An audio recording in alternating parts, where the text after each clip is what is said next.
आपको दिखाते हैं।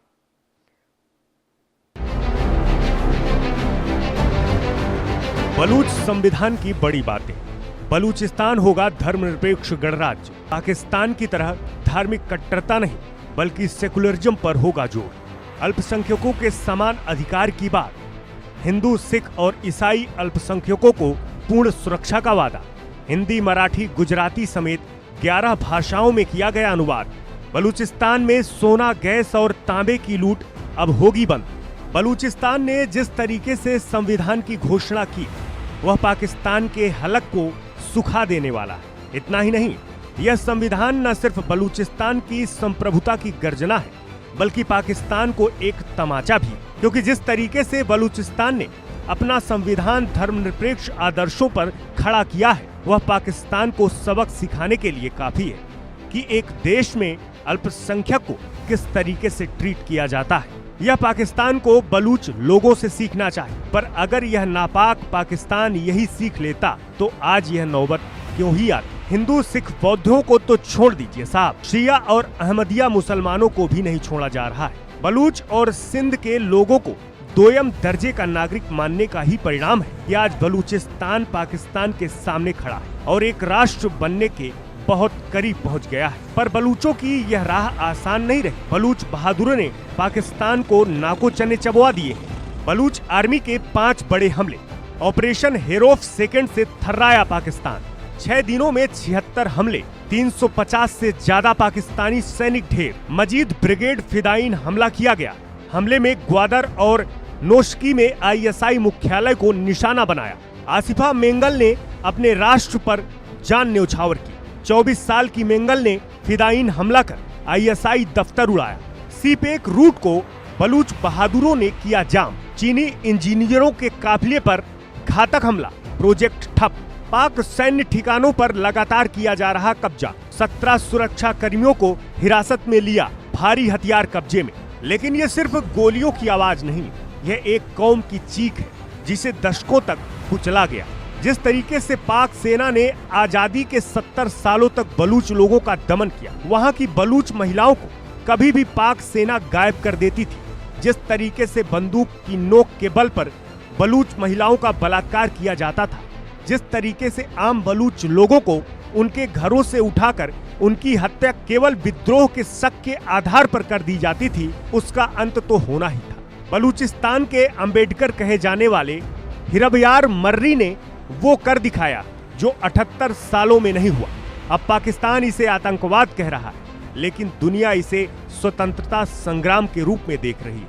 सुनिए एक्सपर्ट का क्या कहना है। आप क्या भूल गए हैं मुंबई के जो अटैक हुआ जिसमें कि आपके बेगुनाह लोगों को शहीद किया गया मुंबई के सड़कों पर? क्या आप भूल गए हैं पहलगाम में हमारे नौजवान लेफ्टिनेंट विनय नरवाल को जिस तरीके से दरिंदों ने शहीद किया? इन सब का खून हमारे लिए बलोचों के खून जैसा है। हम आपके तमाम जितने भी लीडरान हैं, तमाम उन सब से, और हमारा खुसूसी तौर पे हमारे बड़े भाई श्री नरेंद्र मोदी से गुजारिश है कि अब वक्त आ चुका है कि आप बलूचिस्तान के मामले को दुनिया के लीडरान के आगे कहें कि भाई ये जो कुछ बलोचों के साथ हो रहा है हिंदुस्तान को मंजूर नहीं है। आप मेहरबानी करके हमें गोरों के रहमो करम, हमें अमेरिका के, बर्तानिया के, चीन के रहमो करम पे ना छोड़े। मेरा एक लिखार हूं, मैं सहाफी हूं। मेहरबानी करके आप sarmachar.substack.com जरूर पढ़िएगा। बहुत शुक्रिया। कौन खरीद रहा है बलूचिस्तान? चीन ने सीपैक के नाम पर लाखों करोड़ डॉलर फंसाए, अब सब मिट्टी में। आसिम मुनीर ने डोनाल्ड ट्रंप को बलूचिस्तान में खनन के लिए न्योता दिया। पाकिस्तान बलूचिस्तान के संसाधनों को बेचकर कर्ज चुकाना चाहता है। बलूचिस्तान की जनता आज भी दाने दाने को मोहताज। पाकिस्तान कश्मीर का राग अलाप रहा है और वहां बलूचिस्तान हाथ से निकल गया। दरअसल पाकिस्तान ने भारत से तो दुश्मनी ले ली है, भारत में खूब आतंक के लिए पैसा भी दिया गया है। भारत ने लगातार आजादी के बाद से जिस तरीके से पाकिस्तान प्रायोजित हमले झेले हैं, अब भारत पाकिस्तान को घर से खींचकर मारने लगा है। उसके दहशतगर्दों को पाकिस्तान में अब पनाह नहीं मिल रही। कब कौन से मिसाइल किस ट्रेनिंग सेंटर पर गिर जाए क्या पता। अब जब पाकिस्तान आतंक को पनाह देते और फंड करते हुए खुद कंगाल हो गया है, तो अब वह चाहता है कि बलूचिस्तान के संसाधनों को बेचकर देश का कर्जा कम करे और दाल रोटी चलाए। पर बलूच लोग समझ गए हैं, जिन बलूचों की बेकदरी 7 दशक तक की गई, जिनको गरीबी में मरने के लिए छोड़ दिया गया, वह अब बंदूक लिए पाकिस्तान के सामने खड़े हैं और पाकिस्तानी सेना बलूच बहादुरों के सामने लाचार दिख रही है। अगर भारत की बात करें तो बलूच जनता भारत को अपना सबसे बड़ा दोस्त मानती है। संविधान का हिंदी में अनुवाद ये बताता है कि उसके दिल में भारत के लिए कितनी बड़ी जगह है, लेकिन रावलपिंडी के जल्लाद अब भी नहीं सुधरे हैं। बलूचिस्तान सब्ज बात, भारत माता की जय। हम बलूच लोग जो हैं भारत माता को अपने करीबी दोस्त मुल्क समझते हैं। हमारे इंडिया के साथ कदीमी रवाबित रिश्ते हैं। इंडिया के लोगों की एक जो होली साइट है, हम उसके रखवाली हैं। हम जो हैं हिंगलाज माता टेम्पल के खादिम हैं। हमारा साथ हिंदुस्तान के अवाम को भरपूर तौर पे देना चाहिए। बलूच महिलाओं का शौर्य।